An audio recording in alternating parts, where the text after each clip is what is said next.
Saudara sekalian, saya ingin menyampaikan informasi tentang perkembangan terakhir tindak pidana perdagangan manusia atau perdagangan orang atau TPPO yang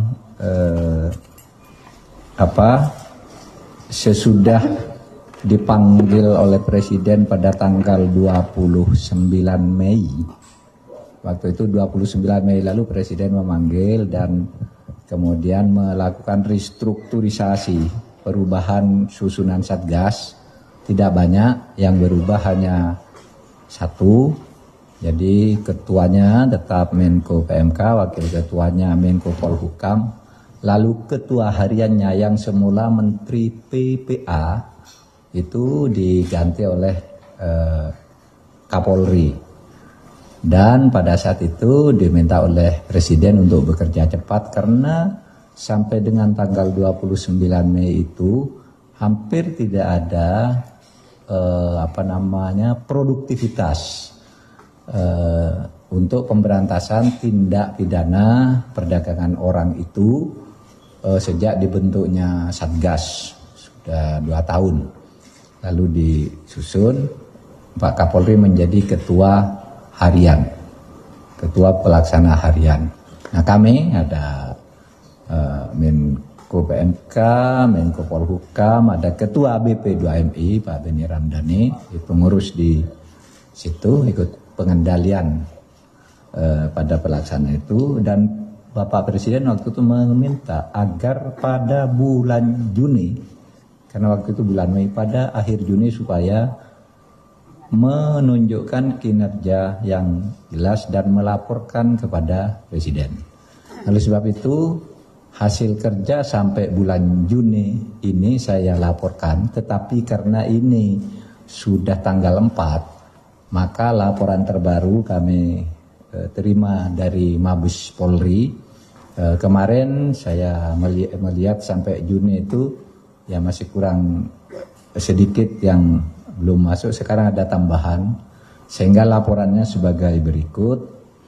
Berdasarkan data Satgas TPPO, data dari tanggal 5 Juni hingga 3 Juli kemarin, ya, Satgas TPPO Polri, Satgas TPPO Polda dan jajaran yang mengolah berbagai informasi dari berbagai sumber, terutama dari BP2MI, ini sampai hari ini telah melakukan penersangkaan terhadap 698 tersangka.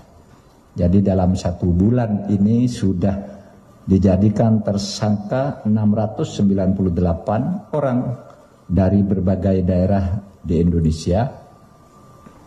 Yang kedua, langkah ini diikuti dengan penyelamatan terhadap 1.943 korban. 1 bulan korbannya itu 1.943 yang bisa diselamatkan. Mungkin masih banyak yang belum bisa diselamatkan, tapi ini tidak pernah terjadi sebelumnya. 1 bulan menyelamatkan sekian, dulu eceran aja, seminggu ada berita ini 2 orang diselamatkan seminggu itu, tapi yang sebulan terakhir ini sudah sangat produktif. Kemudian Polri juga sudah menerbitkan 605 laporan polisi. Jadi kalau jenis-jenis kejahatannya orang itu ada yang online scammer untuk perjudian, prostitusi, macam-macam. Kemudian ada juga pekerja-pekerja kasar di kapal-kapal, pekerja rumah tangga di berbagai tempat yang tidak digaji tapi tidak boleh pulang juga karena ada kontrak. Ada penyiksaan juga di berbagai negara tuh TKI kita. Nah, sekarang sudah mulai tertangani dan BP2MI sekarang sudah mengadakan pengawasan betul untuk lebih memperbanyak keberangkatan yang legal. Karena ini yang banyak gini, ini banyak yang ilegal dulu dan kita tidak tahu. Sesudah terjadi peristiwa baru kita turun tangan. Perkembangan terakhir di daerah mana itu Pak Waka? Ya, Nunukan. Nggak, yang terakhir jenis kejahatannya itu perdagangan organ tubuh ya. Di Bekasi itu perdagangan organ tubuh. Coba sekarang orang dikirim ke luar negeri, di ginjalnya dijual, ditampung di berbagai ya rumah sakit dan tidak mendapat perawatan yang memadai juga. Sehingga masih saya dapat info tadi dari Polri itu di suatu negara ada 14 orang masih tertahan di rumah sakit. Masih tertahan di rumah sakit dengan jual ginjal itu.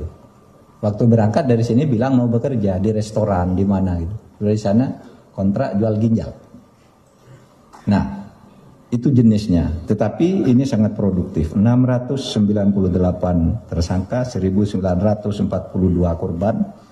Kemudian siapa mereka ini? Pekerja migran Indonesia ada 65,5%. Pekerja seks komersial nih 26,5%. Kemudian 6,6% adalah untuk eksploitasi anak.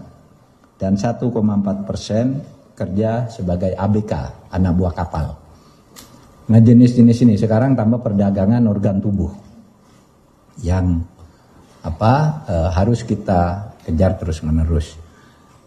Saya mengucapkan apresiasi kepada Mabes Polri yang begitu cepat, dan Pak Polri ini pujian-pujian dari berbagai daerah, dari bupati juga banyak Pak masuk tiap saya. Hebat sekarang Polri, cepat, sudah banyak yang diselamatkan, sudah banyak yang ditangkap. Saya datang ke berbagai daerah mendapat laporan itu pun BP2MI juga sudah bekerja dengan sangat baik sekarang ini. Tinggal Pak koordinasinya antara BMI, Polri dan kita semua ini.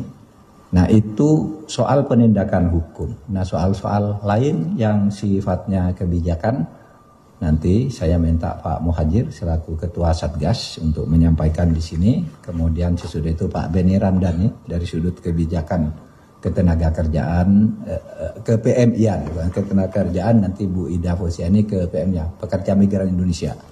Saya hanya ingin mengingatkan langkah penegakan hukum ini akan terus digalakkan, dan saya ingin mengingatkan siapapun tidak boleh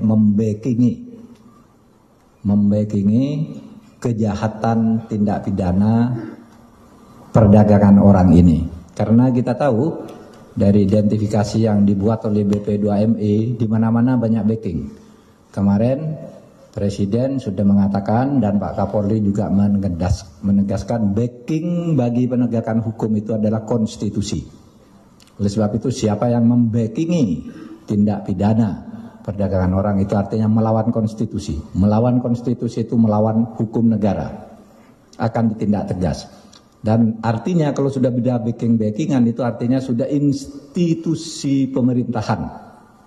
Oknum di institusi pemerintahan kalau sudah bicara backing. Entah itu kantor pemerintah daerah, entah itu camat, entah TNI, entah Polri, entah imigrasi. Akan sampai pada gilirannya untuk juga ditindak. Sekarang kita lebih utamakan selamatkan korban dan siapa agen, siapa pengirimnya. Nanti akan melangkah ke situ. Oleh sebab itu jangan main-main, ini masalah kemanusiaan. Saudara, menurut data yang dimiliki lebih dari 9 juta warga negara Indonesia itu menjadi pekerja migran Indonesia, dan lebih dari 4.500.000 itu adalah ilegal. Oleh sebab itu kalau laporan tadi yang masuk ke PMK itu yang dilaporkan ke PMK dan sekian persen TPPO. Tapi sebenarnya angkanya jutaan tetapi tidak melapor ke PMK, melainkan ditemukan oleh BP2MI, ditemukan oleh polisi, ditemukan di imigrasi dan sebagainya. Nah, itu yang kita himpun angka jutaan itu.